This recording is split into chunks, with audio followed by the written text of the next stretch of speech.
Hey everyone, welcome to our video series Canal Days, and thanks for joining us for today's episode of the Redstone Rail Trail Bike Trail, located within East Longmeadow, Massachusetts. I am your host Carrie, here with my co-host, local historian and founder of Historical Tours of Greater Holyoke, Robert Kumu. As your personal tour guide, Robert will lead you through some of the most iconic sites and their legends of historic significance throughout New England's preeminent and pivotal state of Massachusetts. With his expert insights, every monument and memorial story comes to life. Afterwards, don't forget to check out his website, holyokecanaltour.org, to access the full Canal Days video and podcast series. Also, check out his free in-person public tours he offers throughout Western Mass and the 2025 schedule for these special events. You can also book private tours for groups of all sizes tailored to your interests. To discover all that and much more, remember to log into holyokecanaltour.org. We're going to walk a bit on this new bike trail. It's a rail trail within East Longmeadow, Massachusetts, in the southern reaches of that community. And they built it along a former railroad bed. It took the rails out, and they put up a nice little bike trail. They want to expand it already, and that it takes federal money off of a grant that the Pullman Railroad Union had given to the federal government to build up rail trails like this one. And you have to get permission of the community, and then they put them in.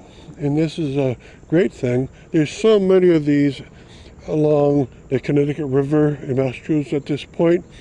There's an enormous one and a very old one of about 40 years from Northampton over through Hadley into Amherst.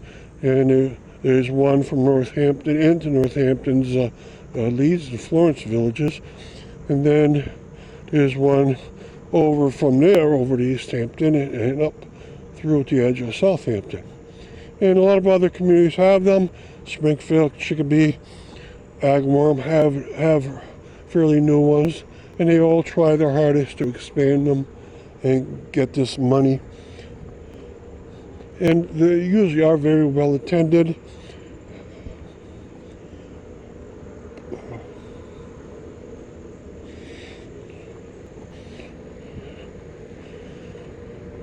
Okay, and this one here is a very, I think it's about 1 mile out, 1 mile back.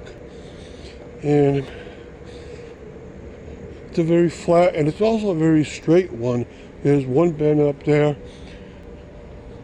The rail was probably put in here because of all the industries that were in East Longmeadow 100 years ago, or 150 years ago. And then it became obsolete and they took it out.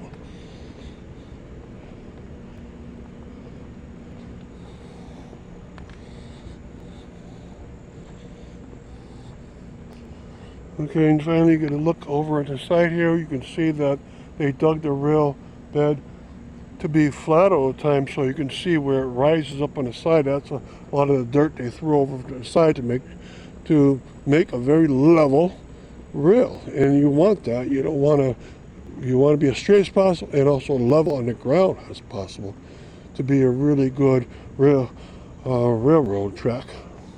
And so a lot of these rail trails are fairly straight most of the time, but of course you have to turn once in a while, and usually very gradually like a train would. And also you try to be as level as possible.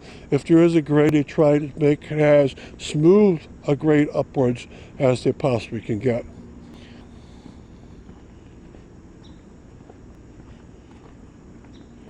Okay, so we'll stop there. Every once in a while they have doubled wood panels, not only on one side but the other. That's probably because it's swampy on one side or deeper ditch, so for safety reasons they put these in.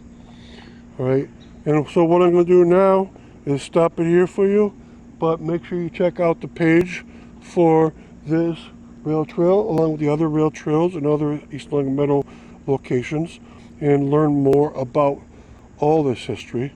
So thank you very much for coming along.